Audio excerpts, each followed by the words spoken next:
Cesare Tallone was born at Savona in 1853, and has devoted himself almost entirely to subjects of pastoral genre, illustrating the costumes, the facial types, and the manners and customs of the people among whom his early life experienced. After pursuing a course of studies at the Brera Academy in 1872, he made a very successful debut in 1879.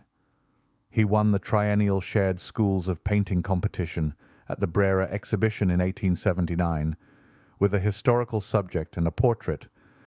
Some members of the local bourgeoisie commissioned the first portraits from him, and persuaded the city council to finance his studies. Thanks to this financial aid, Tallone was able to enroll in the academy, studying until 1880.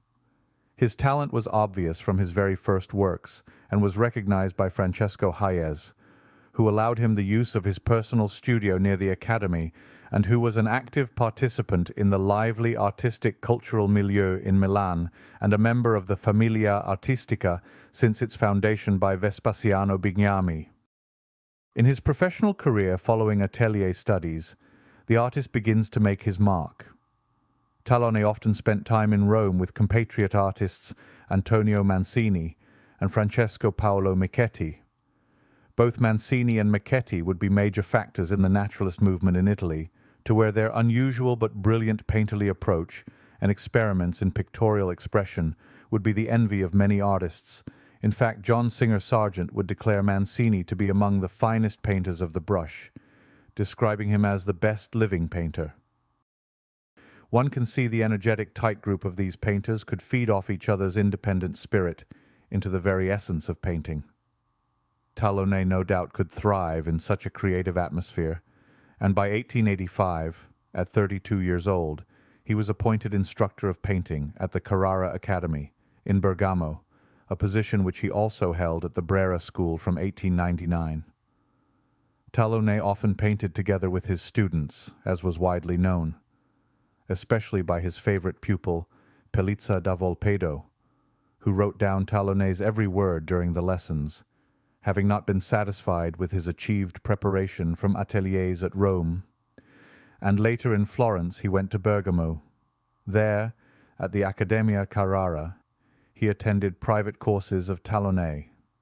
The expressive power, the vitality of the figure, and the energy of the masses declare the indisputable supremacy of Tallone in the life-size portrait.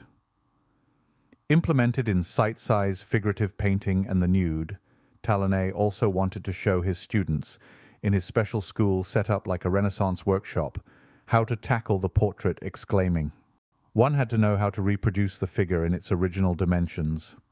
The strength of drawing arises from this concept, derived from his studies of the ancient masters. Those who know how to draw large can be equally confident in smaller dimensions, while the opposite is not possible. Giuseppe Pelizza da Volpedo, his private pupil at Carrara, will say of Tallone, "Of the rules of good drawing and of masculine painting he was the only one among my teachers." Continuing to exhibit, and as a renowned, well-established portrait painter, the artist moved equally well in the intellectual, bourgeois, and aristocratic circles, and by 1908 an entire room was devoted to his works at the Esposizione Internazionale d'Arte di Venezia the same year. We welcome such an idea today, it might be added. Now turning to the painter's work, we have the painting titled "The Friar Cook." This splendid painting was never exhibited during the artist's lifetime. It was instead admired in the posthumous exhibition of his work at the Real Accademia di Brera in 1921, and published in the small catalogue of 1922. A slightly expanded and updated version was also reproduced in a monograph of the 1945 edition. The idea that Mr. Confalonieri, his dear friend, had commissioned such a portrait has always been intriguing, since the painter seldom liked third-party themes as suggested commissions. Tallone was highly coveted as a portrait painter both in Bergamo and in Milan. The requests were so many that the painter often had to refuse. He was not a genre painter per se, nor did he ever have intermediary art dealers. The Friar Cook is an example of his superb mastery here. The portrait recalls the great early masters of Flemish painting. which the whole complexion of the figure and face of the ruddy friar suggests, along with the extraordinary still life, which could be better called living nature. Now we turn to the portrait of the painter's sister, Giuseppina Tallone, in period costume from Chiara. Giuseppina Natalina Tallone was 2 years older than her brother Cesare, born in Savona on Christmas Day in 1855, portrayed by him twice in the guise of a Chiara, which is named after a mysterious land somewhere between Rome and Lanola. A vibrant portrait of rich colouring and thoughtfully relaxed gesture. One can almost hear the conversation between the artist and sister. Then we have the portrait of fellow painter Cesare Maironi of 1886. It depicts Maironi, who was also a sculptor, and among whose works are frescoes in the Church of the Graces in the room of the ancient municipal council at Rome. The imposing and proud figure of the elderly painter from Bergamo seems to indicate Tallone's character with empathy. The painting is straightforward, and painted as a living still life, so to speak, in the arrangement seated by a wall, almost ready to leap from the chair. Now, moving on to another canvas, with a bit of a mystery, there is suggested a strong resemblance in this portrait to Francesco Paolo Michetti, whose acquaintance in Rome with Tallone. Between 1882 and 1883 fits the dating of the painting. However, it was not confirmed by the heirs of Michetti as of him, so it remains an unknown portrait of a man with glasses, albeit very cleverly painted with rich texture and colourful paint handling. He had many other opportunities to visit with his friend Michetti, as Tallone was quite at home in Rome, with many commissioned portraits after the success of the exhibitions between 1883 and 85, and for subsequent periods, interspersed with teaching at Carrara, whose professorship he had won in 85. But another significant reason for frequenting the capital was his new girlfriend Eleonora Tango, who he would marry in 1888 in Rome. In another painting, we have a portrait of the artist's daughter Irene, a lovely work of art with all the emotion and care for the subject that one can portray. The youth and innocence shine through with the casual stance with her arm resting on a decorative drape, something an artist might have the model do for bracing his daughter as she poses for papa. We also want to mention another student that little is known about, pictured here, Emma Nessie, another private pupil. There doesn't seem to be anything further concerning her or her work.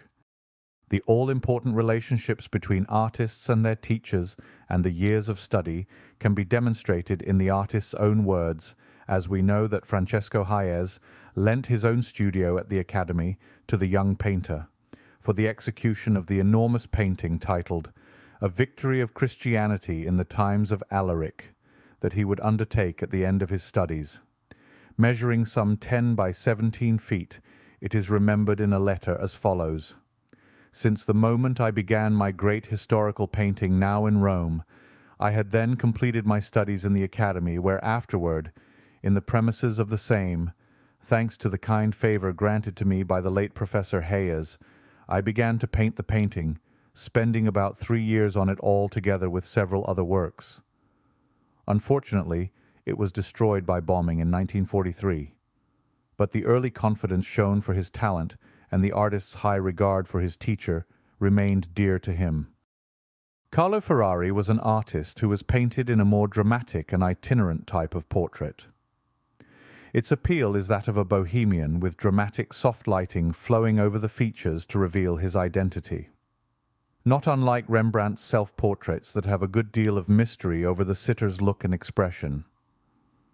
In another portrait is Giovanni Donna Seduta of 1884.